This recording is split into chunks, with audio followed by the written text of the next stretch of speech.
Well, ladies and gentlemen, in this video, I am going to be doing kind of a part two to the video I did a few days ago talking about the gentleman that escaped the South Tower right at the impact zone. Well, there were 18 total people that did escape the South Tower at or above the impact zone thanks to the Miracle Stairwell A. There were 3 stairwells throughout both of the Twin Towers. 5 of them were completely impassable, but Stairwell A of the South Tower, mainly due to the way the plane hit the South Tower, did remain intact, although there was reported debris throughout it, and apparently they had to move some things. So the story I'm going to be talking about is Brian Clark. A few days ago, I talked about Stanley Paramuth. Well, this is who he was with. And originally, they were not together. Clark was on the 84th floor, so within one of the impact zones, actually one of the upper impact zones.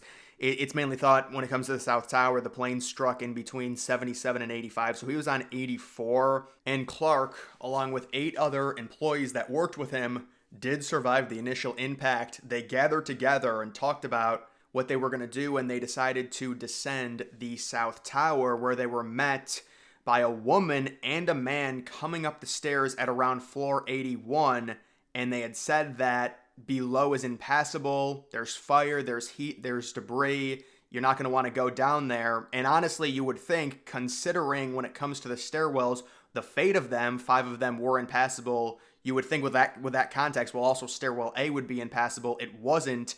It'd be interesting to think about what they actually observed when it came to trying to go down. I'm talking about the woman and the man who came up the stairs, and that's when they met Brian Clark and his employees, and they said, look, it's impassable. I don't know if they just didn't see it. Maybe there was some type of debris that they just had to move up and they could get down.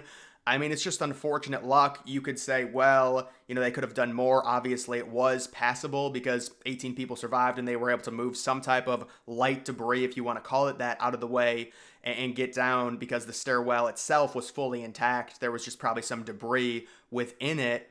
But, for whatever reason, they probably looked down. They were in heat. They were in smoke. And they thought that it was way better to go up to the roof and try and get rescued up there. I think what these people didn't realize is just the way the smoke was when it came to the roof. They were probably envisioning if they got to the roof, there would be no smoke up there and they could, wave to people and get like a helicopter rescue. That's just not how it worked at all. The smoke went directly up and it was actually pouring in through vents on top of the roof of both the North and the South Tower. So going up to the roof, even if you were able to break the doors because they were both locked at the time, the South Tower, it's a little bit better because it's just an observation deck. The helicopter rescue would not be dealing with the potential antenna, which is what the North Tower had, but they already deemed it. I mean, the NYPD did try and go up there and see if they could find anyone on the roof. There is video of a helicopter circling around both the towers after they were both hit, and just the amount of smoke.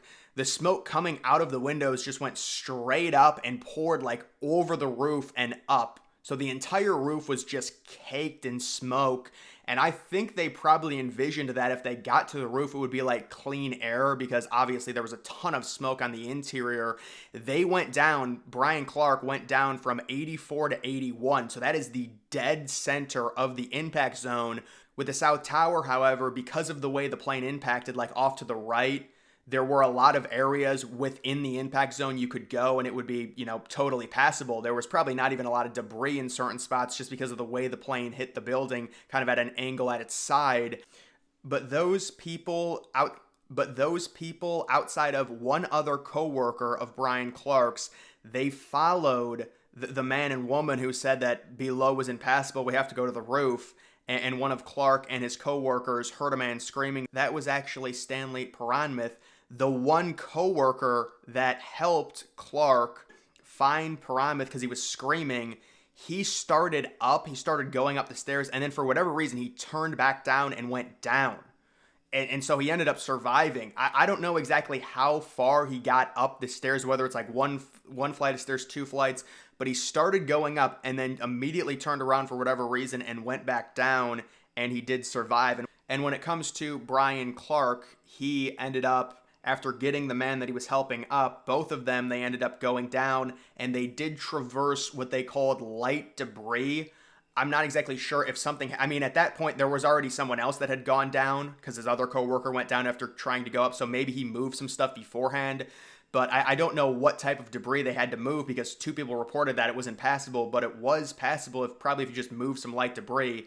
So they reported there was light debris that they had to either hurdle over or somehow move, and they made it down to floor 31. And imagine this, they stopped, and Brian Clark called 911 from floor 31 because the phones were working down there. That is just a crazy thing to think about. How eerie is that? You're in a massive skyscraper early in the day when normally it would be fully bustling, and technically you've got this kind of blind safety because you're way below the impact zone at this point, 50, 45 floors below. There's no smoke or maybe there was smoke. I mean, I'm sure there were alarms going off and things like that, but it's just got to be so eerie you're still in the tower. You've got kind of this false sense of safety because you're so far away from the impact zone and you made it past. And then he did talk to the 911 operator, and he reported when they interviewed him after, and this was during the 9/11 Commission report, he said that there was a big lack of urgency when he called 911. He made a personal call before that was very brief. I would imagine he was telling someone that he's safe and he's headed out of the building. And it's got to be crazy to see the South Tower fall and that person think, did he actually make it out?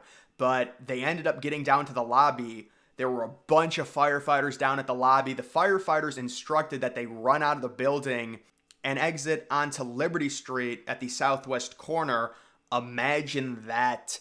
Minutes before the tower collapses, you're running right outside of both of the buildings. That had to have been a really weird feeling. I wonder what type of debris they saw before the building collapsed. Because at that point, considering it was so late after both of the planes had been hit, the entire ground had to have just been caked in dust, and debris was constantly falling out of the buildings after both of the planes were hit. But they were two of the last people to escape the South Tower.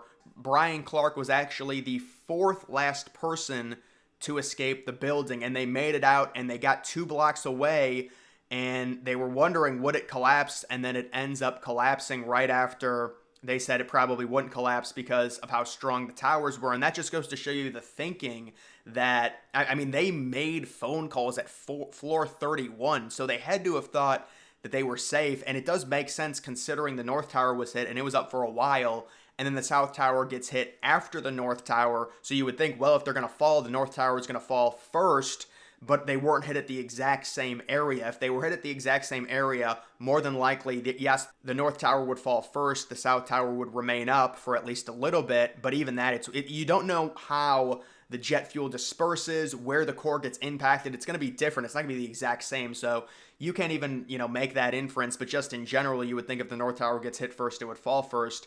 But, I mean, they made phone calls at floor 31 after traversing down the only stairwell that was still in operation out of either of the towers. So that is a remarkable story when it comes to September 11th.